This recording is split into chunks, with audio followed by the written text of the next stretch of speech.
Dari hasil diskusi kita ini ya, berangkat dari pemahaman kritis bahwa pengaruh utamaan gender dan inklusi sosial ini, maka perlulah pemberdayaan perempuan ini. Artinya kita memerlukan insan yang akan mampu memberikan rekomendasi terhadap permasalahan-permasalahan, kemudian memberikan merumuskan persoalan-persoalan yang terjadi pada perempuan gitu ya.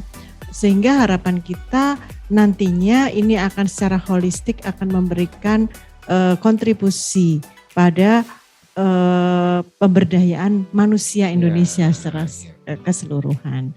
Nah, ini nanti tentunya tidak bisa dibiarkan. Akademisi harus turun tangan. Gitu. Nah, dan yang saya katakan tadi, nah UNER sudah mengakomodasi hal tersebut dengan adanya minat studi pemberdayaan perempuan ada di Magister pengembangan sumber daya manusia. Karena apa? Karena dengan pemberdayaan perempuan yang saya katakan tadi ini nanti tentunya akan memberdayakan manusia Indonesia secara keseluruhan.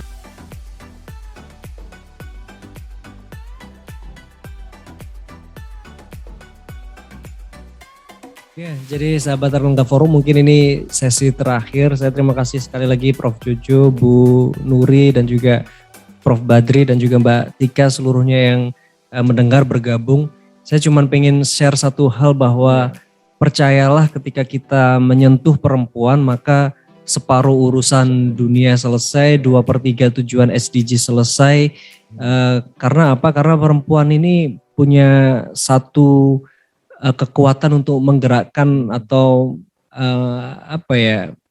menyelesaikan beberapa hal gitu. Karena satu urusan di rumah, urusan kesehatan anak, urusan pendidikan anak, itu semua perempuan. Jadi kalau perempuan bisa kita berdayakan secara ekonomi saja, itu bukan hanya pertumbuhan ekonomi yang kita dapat, tapi kualitas sumber daya manusia yang lebih baik.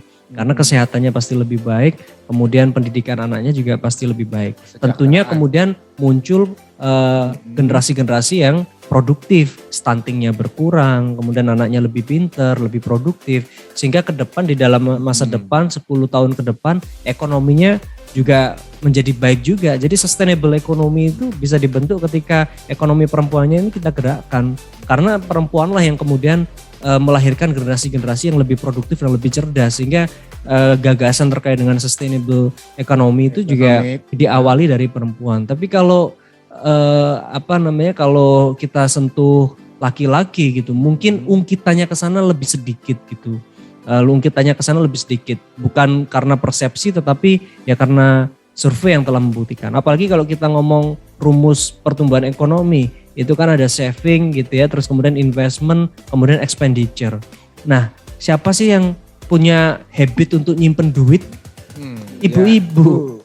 Siapa kemudian yang punya habit untuk belanja, expenditure gitu? Ya kemudian ya menggerakkan, mengenerate belanja domestik ya ibu-ibu. Kemudian siapa? Tinggal investmentnya. Kalau kemudian perempuan punya bisnis gitu ya, jadi womenpreneur, kemudian juga mereka melakukan investment, sama halnya laki-laki yang melakukan investment, mereka juga punya aset, mereka punya bank account. Nah, maka ya sudah, ekonomi kita pasti strukturnya akan lebih kuat gitu. Karena nggak berhenti ekonomi yang dibangun perempuan itu, nggak berhenti, karena perempuan juga membangun values, membangun sumber daya manusia, ya, kemudian membangun relasi apalagi dengan lingkungan hidup. Kalau kemudian perempuan-perempuan ini kan rata-rata kayak contoh UMKM, biasanya bisnisnya daur ulang, nanem. Nah itu juga pro terhadap environment. Kalau lebih banyak womenpreneur yang kemudian berwawasan green seperti itu, tentu kita bisa lihat nanti dunia bisa lebih indah, baik secara ekonomi maupun secara lingkungan sebagai tempat kita hidup. Jadi saya punya keyakinan bahwa memilih perempuan sebagai fokus dari satu pergerakan, maka kita akan mendapatkan banyak hal sebagai berkah terhadap kita memuliakan perempuan itu. Saya sering ketika ngomong ambil minat studi pemberdayaan perempuan, banyak yang ketawa gitu. Kenapa kok ketawa gitu? Saya ini juga pesan yang saya sampaikan ketika saya berada di forum bersama Ivan Katram dan juga beberapa ambasador pemberdayaan perempuan dari seluruh dunia. Saya katakan bahwa kehadiran laki-laki di forum seperti ini menjadi penting.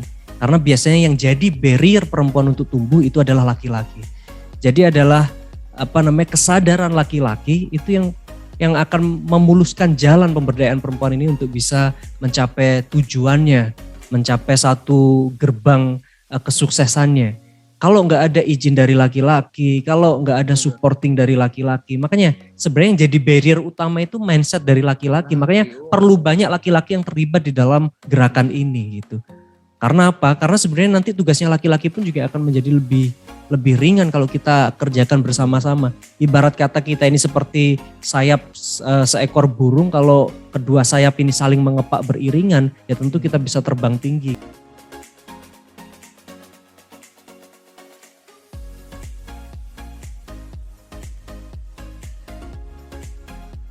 Dinas di Kabupaten Trenggalek dan bupatinya ini ingin menunjukkan bahwa pemerintahan itu ada untuk rakyat.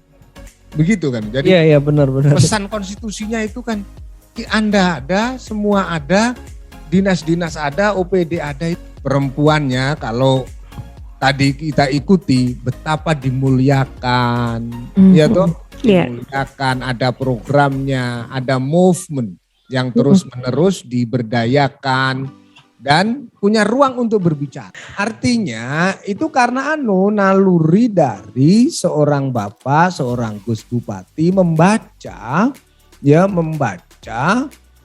kecenderungan dan konstruksi sosial yang ada. Oh, laki-laki punya kecenderungan semacam itu, dan kalau perempuan lebih pendapatannya masuk kembali ke keluarga.